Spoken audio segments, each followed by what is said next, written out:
Chapter 2. As he put his hand to the doorknob, Winston saw that he had left the diary open on the table. "Down with Big Brother" was written all over it, in letters almost big enough to be legible across the room. It was an inconceivably stupid thing to have done. But, he realized, even in his panic he had not wanted to smudge the creamy paper by shutting the book while the ink was wet. He drew in his breath and opened the door.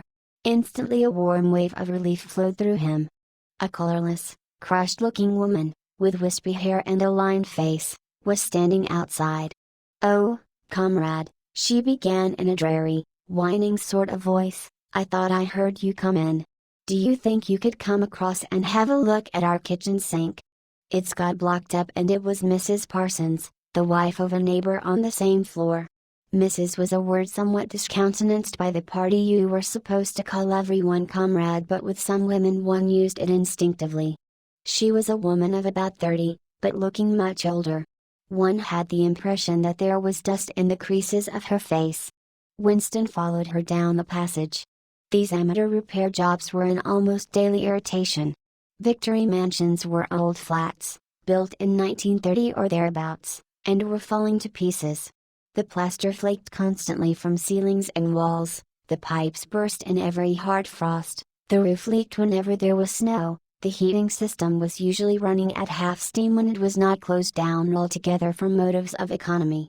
Repairs, except what you could do for yourself, had to be sanctioned by remote committees which were liable to hold up even the mending of a window pane for 2 years. "Of course it's only because Tom isn't home," said Mrs. Parsons vaguely. The Parsons flat was bigger than Winston's, and dingy in a different way. Everything had a battered, trampled-on look, as though the place had just been visited by some large violent animal. Games impediment to hockey sticks, boxing gloves, a burst football, a pair of sweaty shorts turned inside out lay all over the floor, and on the table there was a litter of dirty dishes and dog-eared exercise books. On the walls were scarlet banners of the Youth League and the Spies, and a full-sized poster of Big Brother. There was the usual boiled cabbage smell, common to the whole building, but it was shot through by a sharper reek of sweat, which one knew this at the first sniff, though it was hard to say how was the sweat of some person not present at the moment. In another room someone with a comb and a piece of toilet paper was trying to keep tune with the military music which was still issuing from the telescreen. "It's the children," said Mrs. Parsons, casting a half-apprehensive glance at the door. "They haven't been out today." And of course she had a habit of breaking off her sentences in the middle. The kitchen sink was full nearly to the brim with filthy greenish water which smelt worse than ever of cabbage. Winston knelt down and examined the angle joint of the pipe. He hated using his hands, and he hated bending down, which was always liable to start him coughing. Mrs. Parsons looked on helplessly. "Of course if Tom was home he'd put it right in a moment," she said. "He loves anything like that. He's ever so good with his hands, Tom is." Parsons was Winston's fellow employee at the Ministry of Truth. He was a fattish but active man of paralyzing stupidity, a massive imbecile enthusiasms, one of those completely unquestioning, devoted drudges on whom, more even than on the thought police, the stability of the party depended. At 35 he had just been unwillingly evicted from the Youth League, and before graduating into the Youth League he had managed to stay on in the Spies for a year beyond the statutory age. At the ministry he was employed in some subordinate post for which intelligence was not required, but on the other hand he was a leading figure on the sports committee and all the other committees engaged in organizing community hikes, spontaneous demonstrations, savings campaigns, and voluntary activities. Generally, he would inform you with quiet pride, between whiffs of his pipe, that he had put in an appearance at the community center every evening for the past 4 years. An overpowering smell of sweat, a sort of unconscious testimony to the strenuousness of his life, followed him about wherever he went, and even remained behind him after he had gone. "Have you got a spanner?" said Winston, fiddling with the nut on the angle joint. "A spanner," said Mrs. Parsons, immediately becoming invertebrate. "I don't know, I'm sure. Perhaps the children." There was a trampling of boots and another blast on the combs. The children charged into the living room. Mrs. Parsons brought the spanner. Winston let out the water and disgustedly removed the clot of human hair that had blocked up the pipe. He cleaned his fingers as best he could in the cold water from the tap and went back into the other room. "Up with your hands!" yelled a savage voice. A handsome, tough-looking boy of 9 had popped up from behind the table and was menacing him with a toy automatic pistol, while his small sister, about 2 years younger, made the same gesture with a fragment of wood. Both of them were dressed in the blue shorts, gray shirts, and red neckerchiefs which were the uniform of the spies. Winston raised his hands above his head, but with an uneasy feeling, so vicious was the boy's demeanor, that it was not altogether a game. "You're a traitor!" yelled the boy. "You're a thought criminal. You're a Eurasian spy. I'll shoot you, I'll vaporize you, I'll send you to the salt mines." Suddenly they were both leaping round him, shouting "traitor!" and "thought criminal!" the little girl imitating her brother in every movement. It was somehow slightly frightening, like the gambolling of tiger cubs which will soon grow up into man-eaters. There was a sort of calculating ferocity in the boy's eye, a quite evident desire to hit or kick Winston and a consciousness of being very nearly big enough to do so. It was a good job it was not a real pistol he was holding, Winston thought. Mrs. Parsons' eyes flitted nervously from Winston to the children, and back again. In the better light of the living room he noticed with interest that there actually was dust in the creases of her face. "They do get so noisy," she said. "They're disappointed because they couldn't go to see the hanging, that's what it is. I'm too busy to take them. And Tom won't be back from work in time. Why can't we go and see the hanging?" roared the boy in his huge voice. "Want to see the hanging? Want to see the hanging?" chanted the little girl, still capering round. Some Eurasian prisoners, guilty of war crimes, were to be hanged in the park that evening, Winston remembered. This happened about once a month, and was a popular spectacle. Children always clamored to be taken to see it. He took his leave of Mrs. Parsons and made for the door. But he had not gone 6 steps down the passage when something hit the back of his neck, an agonizingly painful blow. It was as though a red-hot wire had been jabbed into him. He spun round just in time to see Mrs. Parsons dragging her son back into the doorway while the boy pocketed a catapult. "Goldstein!" bellowed the boy as the door closed on him. But what most struck Winston was the look of helpless fright on the woman's grayish face. Back in the flat he stepped quickly past the tally screen and sat down at the table again, still rubbing his neck. The music from the tally screen had stopped.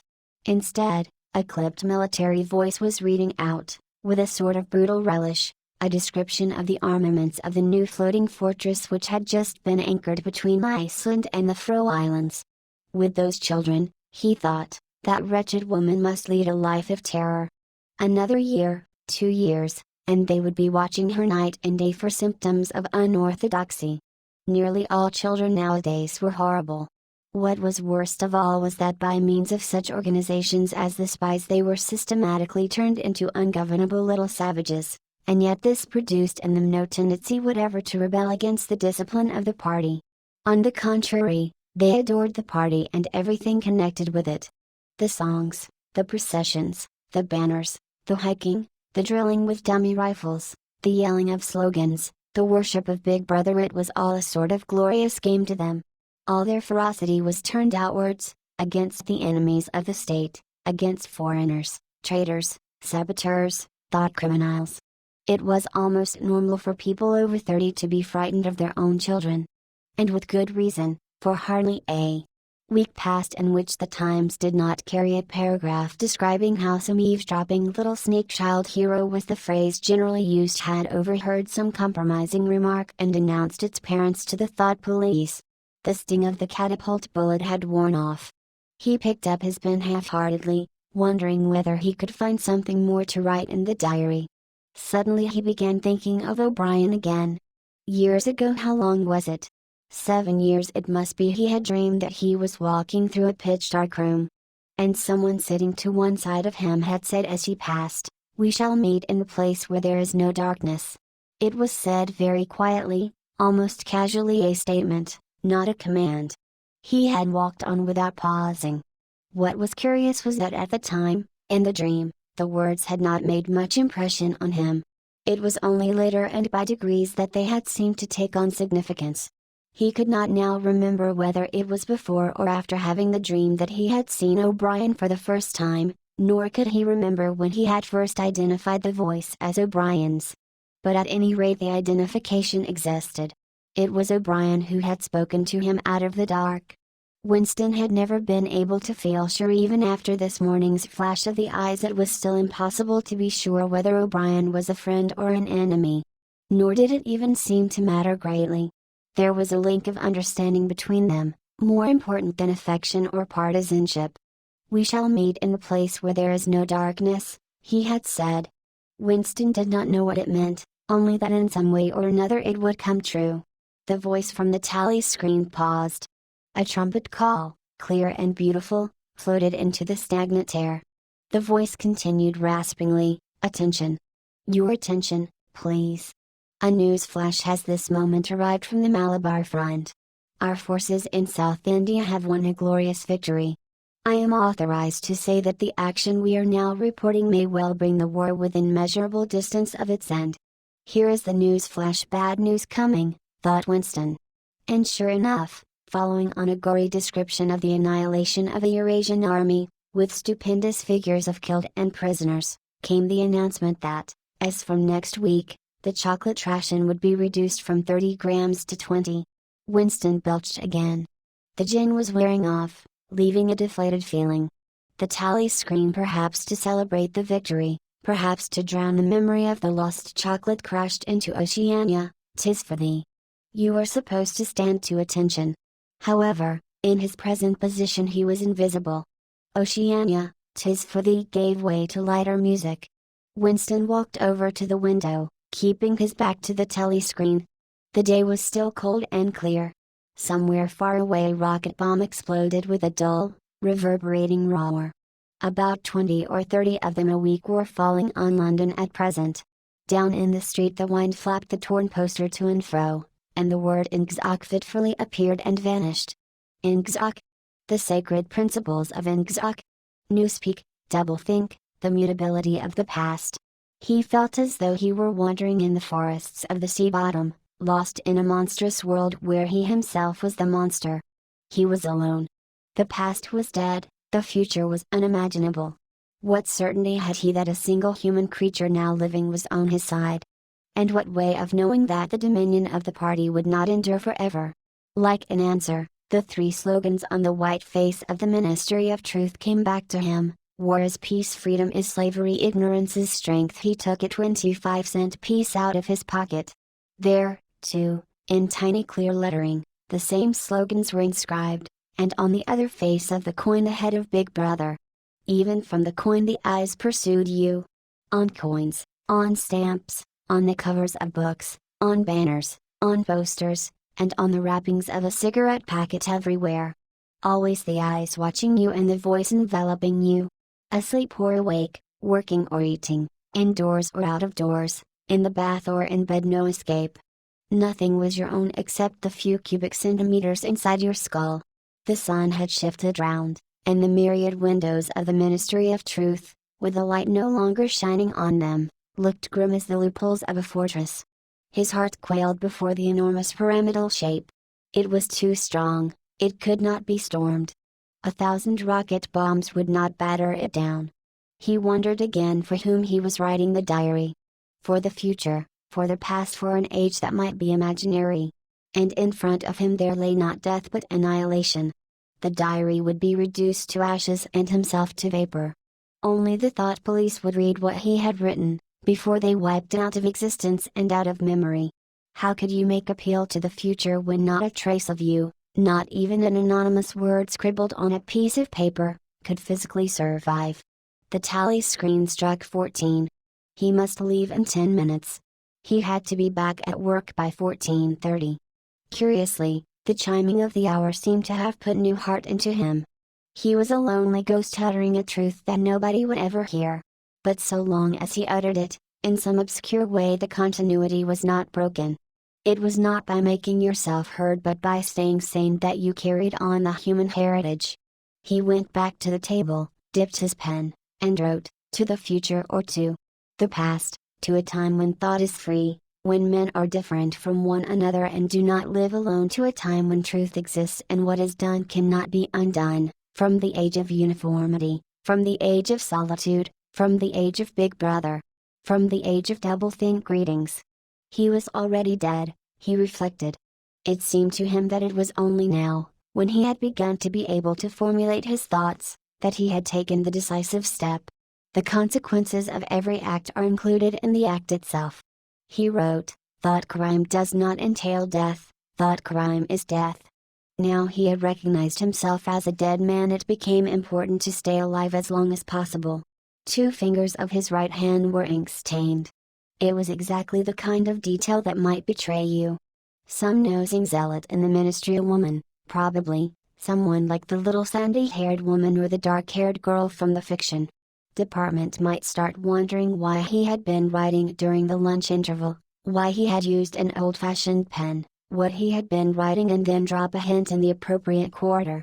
He went to the bathroom and carefully scrubbed the ink away with the gritty dark brown soap which rasped your skin like sandpaper and was therefore well adapted for this purpose. He put the diary away in the drawer. It was quite useless to think of hiding it, but he could at least make sure whether or not its existence had been discovered. A hair laid across the pages was too obvious. With the tip of his finger he picked up an identifiable grain of whitish dust and deposited it on the corner of the cover, where it was bound to be shaken off if the book was moved.